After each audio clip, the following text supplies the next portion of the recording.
Chaka, what a beautiful name. Chaka. Thank you, darling. Sounds amazing, by the way. How does it feel to be in Vegas for London International Awards? Feels amazing. It feels very bright. I wish I was wearing your sunglasses. Right, right. These are actually reading glasses. Are they really? Yeah. Do you need to wear them? Oh my They're God. very cool. I can't see anything But without. how can you see with sunglasses? Because these are tinted lens gradients. They're not like literally like dark. Like, okay. So they look darker this they side. look dark this side, but normally they are like, just gradient. Okay. And I found that they are actually very good when I look at the screen of the computer.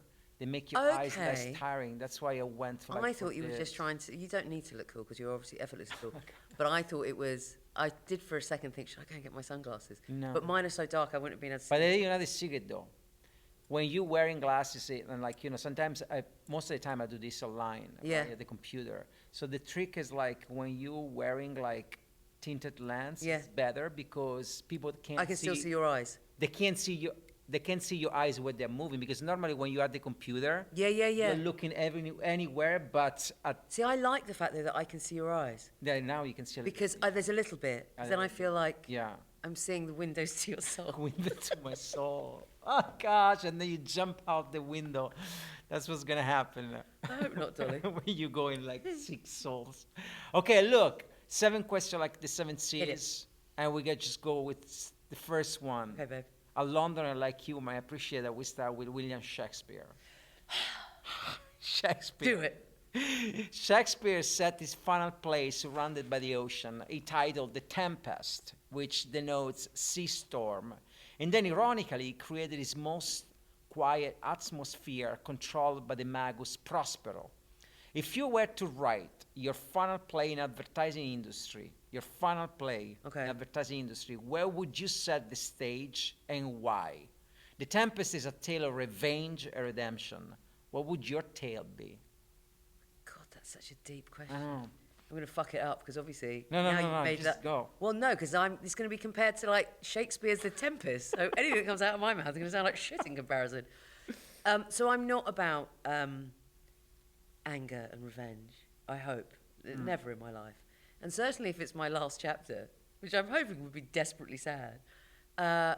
My tale will ultimately always be about whether it's now or whether it's in my final chapter. I hope it's always about love. That's all that matters. I know I sound like a Richard Curtis movie, No. and sentimental and saccharine. I don't really care because it is all that matters. So it would be about the richness of the people that I love and that have made my life absolutely fucking beautiful. Can you count on your fingers these people, or there are more than your fingers can count? So I'm very lucky. So I have a core family that obviously I love more than the world. So my wife, Of course. my 2 girls, my 2 daughters. So that's my heart blood. And then I have a core group of people that I've known since I was 10. And that's on one hand. Are they in the industry or No, no? nothing to do with the industry, and I love that. I love Not because I don't love people in the industry, but because they know me. We've been through everything together, from first kisses to pets, children, divorces. You guys all live in London? No, they don't live in London. No, one's up in Edinburgh, some in Sussex. One's in. But in the UK though? In the UK, yeah. And they know me better than anyone, and there's no bullshit, and they have the biggest hearts, and they know me really well. So it'll be a tale of that. It'll be a tale of there's a brilliant film. Well, there's a film called Peter's Friends, and there's a French version of that called Little White Lies, I think. Little White Lies. Remember that with Guillaume Canet? I do. And Marion Cotillard, and like Yeah. it's like the what's it called, royalty of French Yes. acting, and I love that film because I love ensembles. It was a great movie. It's a great fucking movie. That's what I would like my final chapter to be like. A group of people who I love more than the world coming together where we laugh, lament, cry, I love it. rinse the fuck out of life. The dark version will be this movie that was shot in Italy, and it's called. I'm not kidding. It's called La Grand Buffet. Yes. Do you know this movie? I do know the movie. It's like 4 friends that they meet at the villa, Oh no, and hold on. the plot it's crazy. 4 friends very into food, Okay. meet at the villa, and they decide to commit suicide by eating themselves to death. So the whole I don't know why this is movie, ringing a bell. Go the on. whole movie, it was shot in the 70s, is a triumph of culinary skills. So you experience throughout the movie like some of the best culinary dishes you could ever imagine. But with themselves in it. Well, like, for instance, like there is Oh, a they giant eat themselves souffle. to death. I mean, as in, right, they eat food to death, not like themselves. Yeah, they eat food to death. Oh, fucking hell. So they eat until like I their don't want to do stomach that, by the way, honey. explode, Right, okay. and one by one They die. and it's just like Jesus it's just Christ, amazing. It's love. called La Grand Buffet. Okay, I never want to watch it. That's not my final chapter. I will die, I hope I die either laughing, that would be good. Laughing. Laughing, that would be delicious. The only thing is, I wouldn't want to be with someone because that's very traumatic. Right. So maybe on the phone, laughing on the phone. It's still Laughing on the traumatic if I phone. suddenly drop dead. But see, that was Dark Comedy's movie because he's actually in one of the scene, one of the guy die after one of the longest and biggest fart ever. He farted himself to death pretty much, like, because he couldn't take it anymore. This movie's fucking amazing. Dude. Like, Okay, I'm not kidding. Just like out of this world. People should watch it. La Okay. Grand Buffet. Okay. Thanks, babe. I want to stand as close to the edge as I can without going over. On the edge, you see all kinds of things you can't see from the center. These are the words of Kurt Vonnegut, one of the most influential writers of our generation. Whenever they come to my mind, I picture myself standing on a cliff, the ocean below my feet, and I see things. If you were to apply this metaphor to the work that you do and picture yourself standing as close to the edge as possible, what would you see? And what kind of future is there for advertising? Whew. Again, thank you for the reference to Vonnegut, so I can only fuck it up from here on in. I think the thing I would see is people and lives. And I think when we're at our best, I think it's a very strange industry in many ways. There is an incredible rhetoric constantly about, like, advertising is dead, everything's dying, which I find, one, just boring. Second, I also find it very depressing. I don't think it's dying. I think it's changing, as everything does. It's all art, and whether it's creative commerce or whatever the fuck it is, we're commercial rather, commercial creativity, which ultimately is advertising. Right. As is music, as is filmmaking, as all these endeavours. When we're at our best, we listen. And we just have new ways of being able to listen. And we have a shitload more new tools. And I think there were so many decades, and as I said, I've only been in advertising for a decade. I didn't start in this industry and stuff. So Because you start as a music... a music video director. Director. Quite a terrible one, to be honest, in lots of ways. And I did a lot of comedy, so like sketch shows and stuff. And then I worked in telly for 10 years. And then I went to Mother. Okay. So there's sort of, if I was grand to talk about stages of my career, the first one was directing, so production. Second one was television, and then this now in advertising. But So- if you stand, actually, let me ask you a question, Yeah. because you are Global Chief Credit Officer, Yeah. big title. So if you stand like, and I work in London and in the States. Yeah. You stand on the cliff, and there is these two giant continents in advertising, the American one and the English one. Yeah. What's the main difference that you can see that really pops to your mind? Because there are huge differences. At least that's what I experienced. But what you experience? It's funny, isn't it? There are differences, but I suppose I always tend to look for the similarities. But if you were look for the differences. The give me differences one between the yeah. States and the UK. Yeah. I think, this is a really broad sweeping statement, I think probably the biggest difference is I'd say America's a bit more conservative More conservative. than, do you mean the UK or Europe as a whole? UK. Than the UK, although I'm not saying that I think the UK is awash with, liberalism either.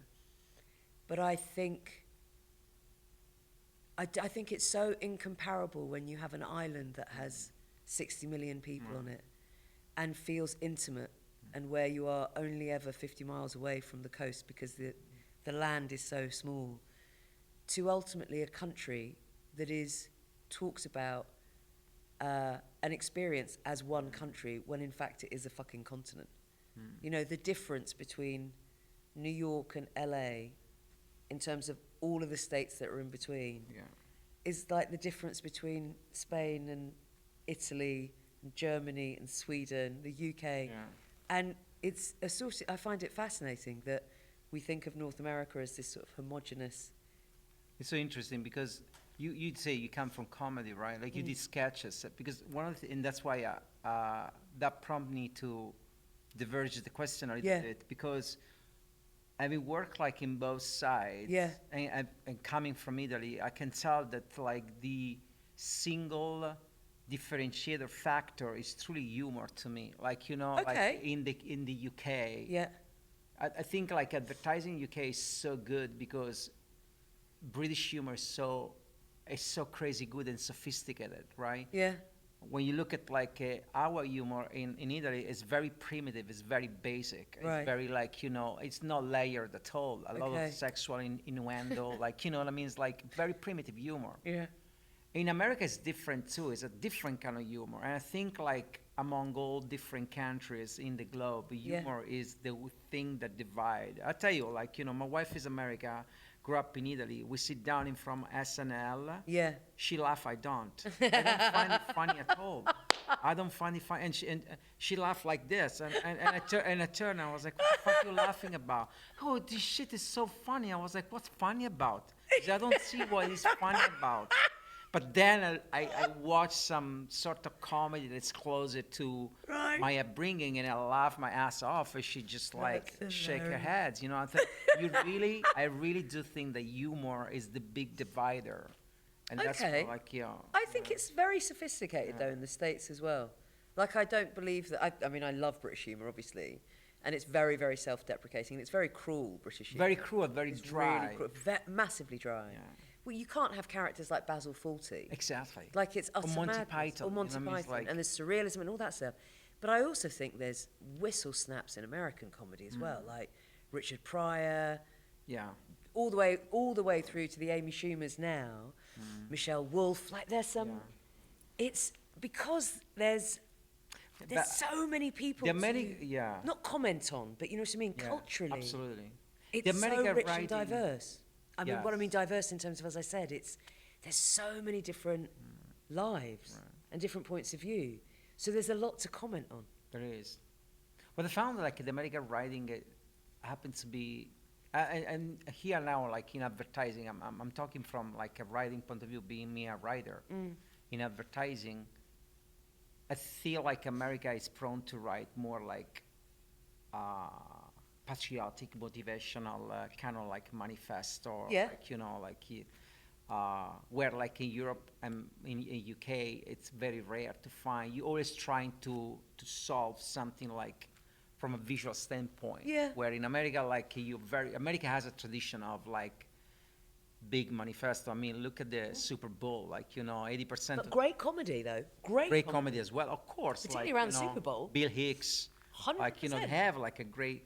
But I think when it's about writing and advertising, sometimes like you see most of the manifesto, like, you know, the big manifesto with the big voice and the motivational, and like, you know, that's truly American to me. But anyway, it's so fascinating, by the way. We are in the middle of the ocean. It's night, pitch dark. Instead of telling you a story, as it always happens among those who sail at night, I recount a fact for you. Here it goes. There is a path you can take around two moving black holes in space that haven't quite collided yet, where you are going to end up in the past of when you started that journey. So if you take this path around two black holes, you pretty much like travel back in time. You end up in the past. Exciting. Yeah, scary. Now imagine taking the path and ending up in the past right when you start your journey in advertising. What's your first memory that come to mind, and how's that memory shape you, what you become? the first memory that you think when I talk about 10 years ago, starting advertising? So I don't think it's that's a potentially very interesting one, if I'm honest, because I was older, and I think what you're talking about is that delicious moment when you leave being a student, or you don't leave being a young person, but as a young person you enter into the world and start figuring out. My mum always had a lovely saying of like, your 20s are about figuring out what you don't want to do, so you can figure out what the fuck you do want to do in your 30s. And she was right, I think. And I didn't start off doing something that I didn't like. I started off doing something that I absolutely loved. So my memories, my first, that moment where you're talking about, and it wasn't in advertising, but although it sort of was, but just from a different angle, was my first ever gig was at a place called the Boiler House Studios. And I had applied to every single production company ever known under the sun in London for a job, and didn't get one. They just had no jobs. I got one letter back that said, thank you for writing to us, but we have no jobs. So I thought that was nice. And so I went to the studio section, and the first name was Boiler House, and I called them, and they literally said, have you got a car? And I had this shitty old Jeep that was literally falling apart. And they went, can you get down here in half an hour? And I was like, yeah. And they hired me and didn't pay me for about 6 months, because I was like, okay, and I didn't give a shit. And it was the best university I could have ever gone to. And these two guys, I've spoken about them a lot, Mikhail Geisler and Clive Howard. Clive was an art director, is an art director, and Mikhail was a special effects technician, is now into tech and building virtual studios and all manner of things, and doing amazingly well. They both are. And they were the most generous teachers. And I had a ball, and I learnt so fucking much. I did everything. I would put my hands in, put film and load it, and learnt how to do that. I learnt about post-production. I learnt how to make props. I learnt about stop frame animation, because it was a 30 by 30 studio with a water gantry. So it was very specific types of shoots. So it was really surreal, because you'd either have these water tanks, fucking weird, for like music videos, or there'd be pack shots for advertising, or sometimes there'd be like a band against a green screen. It was all fabulous. And then they would also have jobs outside of the studio, so they would just take me along. That's beautiful. And it was you find yourself thinking about that time often or not? Yeah, I absolutely, the romance of it is never ever lost on me. It was in Brixton, which it's a place I love, and it has an incredible West Indian community there, so the food was incredible. We used to go to this amazing Jamaican cafe. So I remember, and I used to eat there for £3, and I had no fucking money, so it was amazing, the most amazing amount of rice I used to eat. And we were in this bit of land that was just literally on the back of the tube station, and then there was a big car park, and it was really run down. And it was called the Boiler House, because it used to be an old boiler house building. And it was a collection of different businesses. If we'd just been by ourselves, it would have been it would have been dull, it would have been amazing. But what was great was we had a set builders, then there was a fashion designers, there was an illustrator. So it was this just once in a lifetime, like little secret place of all these young people busting their nut, doing the things that they loved. It wasn't about money, it was about pure endeavour. We used to get council money. And that's how they built this thing. So anyway, I think of those times in nothing but happy, like genuinely, they were my foundations. That's beautiful memory, man. Dismaland was a temporary art project organized by street artist Bansky in the seaside resort of Weston-super-Mare in Somerset, England. Yes. It was a sinister twist on Disneyland. Among the art pieces, there was a coin-operated dreamboat. If you were to take a sinister twist, so I want a sinister twist, Okay. dark twist, on the world of advertising and invite you on Dreamboat, someone who can help you bring this cynical and disillusioned vision to life, who would that person be?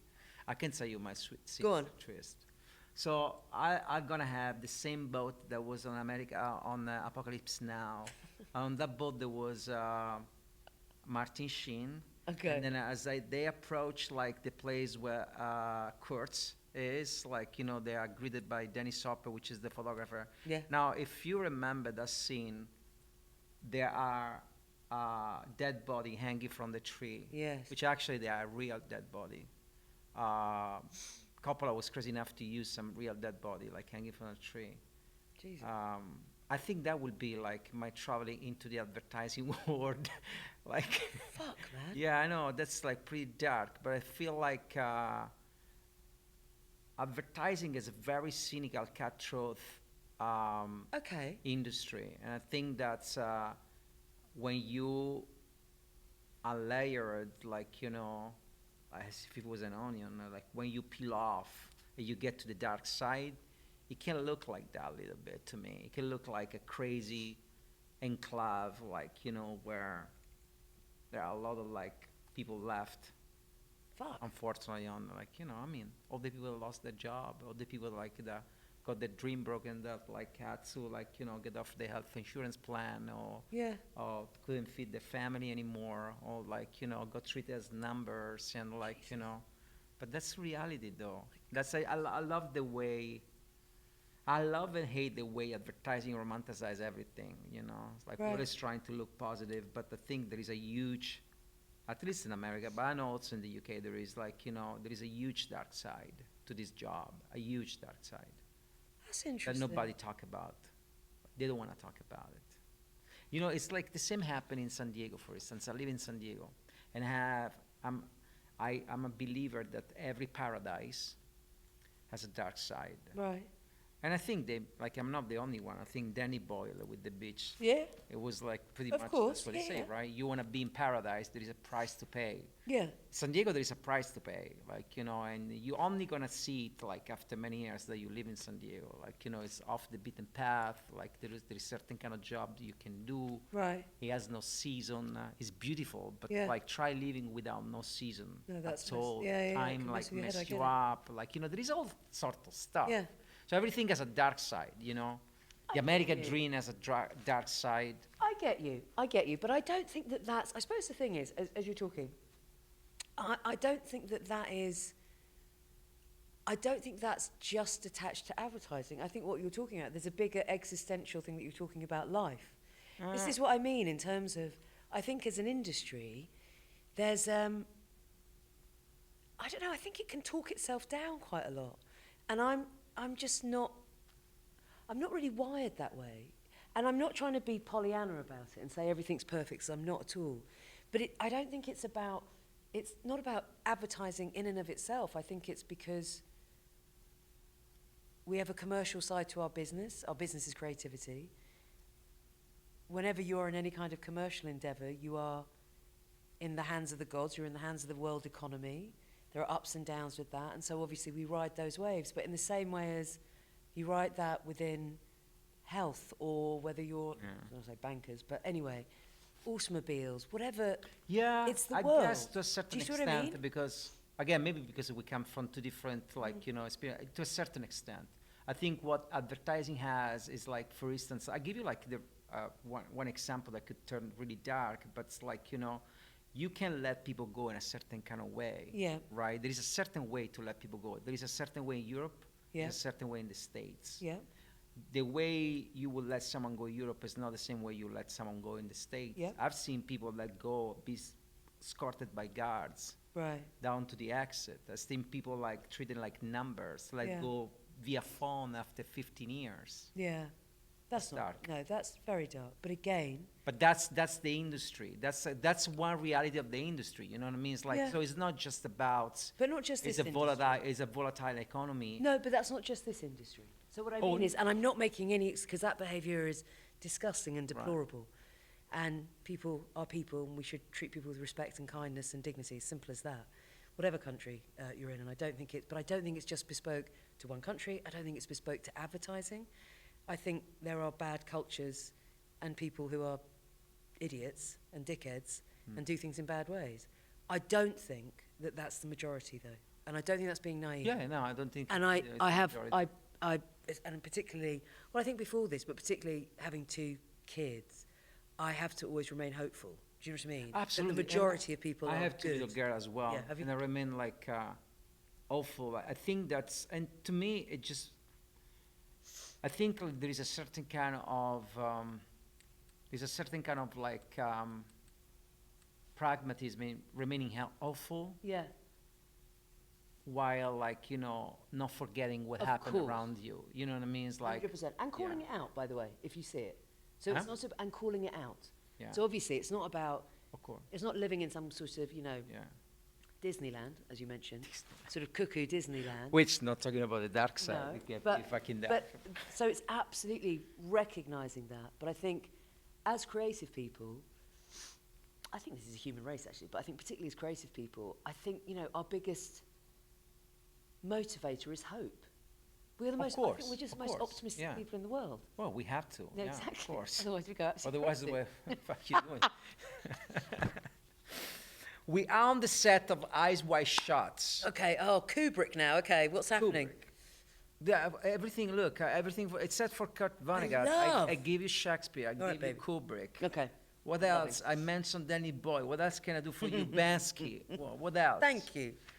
Monty Python. What's Kubrick doing now? Or what am I doing on the set of Eyes Wide Shut? We are on the set of Eyes Wide Okay. Shut, the latest masterpiece of the brilliant director Stanley Kubrick. Kidman and crew is the actor chosen by Stanley. I've traveled a transatlantic land to settle in London for over 9 months. Upon completing the piece and returning to the States, they are both asked what they learned from Stanley. And Kidman quotes Stanley during a press conference and says, "When you ask why too much, it throws your instinct into doubt." Yes. Following this statement, Nicole Kidman recounted an episode where she asked the meaning behind the scene that she was about to perform, and Stanley got quite irritated with her. We work in an industry where I find myself constantly dealing with why. Okay. There has to be a reason why you do something all the time. Yeah. Why did you write this way? Why is the idea this way? Yeah. Why? Always. Mostly also coming from clients. How do you deal with whys? Great question. I don't see them as a threat to the creativity or to the idea. So you don't think, as Kubrick thought, it was a threat? No, I understand. I thought where you were going with that question. That's interesting. So I don't know whether I understand whether he got annoyed. I understand what you're saying in terms of, and this is where I thought you were going with this, instinct versus intellectualizing things. It's more like, for instance, if you watch, I'll give you an example. If you watch Yeah. Joker, Yeah. right? There are so many questions that the press ask Joaquin Phoenix. Why did you do that? Why were you dancing in the bathroom? Yeah, Why did you do that? Yes. And he got irritated for the same very reason, Yeah. meaning like there is certain kind of things that you do in Yeah, the creative 100%, process yes. that they don't need to be asked why. Yeah. However, because we are not artists that do art for the sake of art, Yeah. we are solving problems for our client, Yeah. we face that kind of question all the time. Yeah. I mean, it's like, But the thing is, you see, so sometimes it can get a little bit heavy. You're right, and so no, I did understand your question right. So you're absolutely right that there has to be some freedom in all creative endeavour, Right. and instinct is so massively important to that, and there has to be a flow. It's like being in the zone, right? So when we talk about athletes, and when we can Right. somehow we can comprehend that, like, there's just this mindset, and when an athlete gets into the zone, you just don't fuck with being in the zone. I think that applies to creativity. But I also think I think it is a mistake to think that, and this was actually the interesting thing coming into advertising a bit later, was I definitely sensed the frustration amongst creative people of like, almost like, I have to do this so that I can in some shape or form, not with everyone by the way, but some people, brilliant people as well, so that I can hopefully at some point pursue my real vocation and my real passion. And by the way, and that's fine, this might be supporting you wanting to be a playwright, but having started on the other side, one, I think the grass is always greener, but all creativity has a commercial side to it. The Beatles Right. couldn't just fucking record what they want. They needed to sell Yeah, records so- to begin yeah. with, to allow them to get to Sergeant Pepper. I guess, yeah, yes.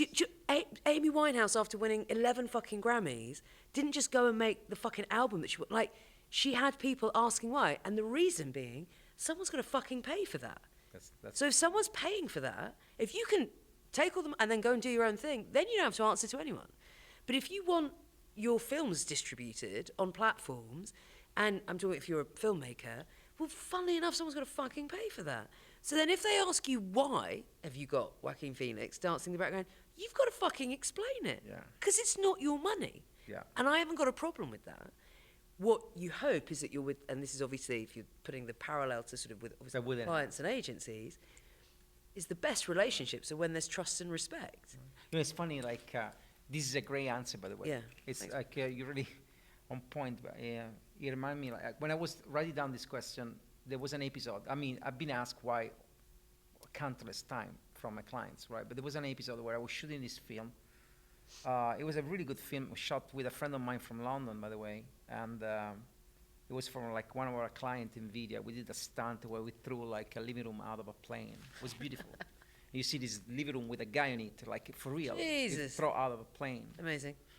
When we were editing this film, and we were in the middle of the desert, all I wanted to do, as the living room was coming down, for a fragment second, I wanted to intercut with a snake through the cactus. Right.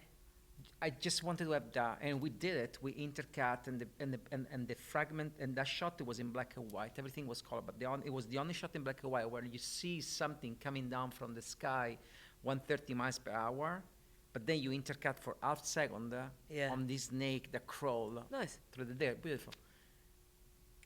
But there was no why. You know what I mean? It's like it was just a feeling that I had. 100%. But I remember the client kept asking why. Why is this snake? What does it mean? And I remember finding myself like really struggling to rationalize. You can choose and you can manufacture many different ways to Yeah. rationalize a choice, but effectively it was just a feeling. It was just a feeling that I wanted to But have. if But someone- even that wasn't yeah. enough. And that's the business that we're in. But you we say are in like the if business someone of wasn't feelings. paid for it, I could have like done it. But we're in the business of feelings. And if you have that trust with the answer then is why. It's very difficult to explain why the fuck you'd want to shoot a snake in a cactus because you just feel that.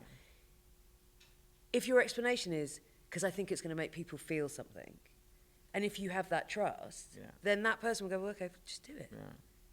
Do you know what I mean? Anyway, Until the invention of an accuracy clock by carpenter and clockmaker John Harrison in the 18th century, there was no reliable technique to measure a ship longitude, okay. its east or west position at sea, especially when the ship navigator could not see landmark Okay. or celestial, like, Yeah. marker to do the weather. So if one were to pop the question, where on earth are you? It would have sounded totally legit. Yeah. You wouldn't know it. Nowadays, longitude, latitude help us chart our position on Earth. Now, imagine replacing longitude and latitude with the two things in your life that count the most Yes. and that define who you are, not just where you are on Earth. What would they be? What do I know the answer already? So they would be my mum, and they would be my wife and my children. Simple as that. How many children do you I have? have 2 daughters. It's a very estrogen-filled household. They're 11 and 13, and the loves of my life, as in my wife. Who's your north or south? My mum would be my North Star, because... No, actually, would that be the... No, my mum would be my North Star, because she always set the direction. Mm. And she is still the person who I want to make proud every single day for the rest Your of my life. wife? And my wife is absolutely the same. The difference is obviously I met her in my early 20s, and I want to make her and my children proud every single day of the person that I am and how I walk through the world, firstly, and then hopefully what I do. And they're the reason for me doing everything that I do. So my mum gave me my foundations, and my wife and children give me my future. That's good.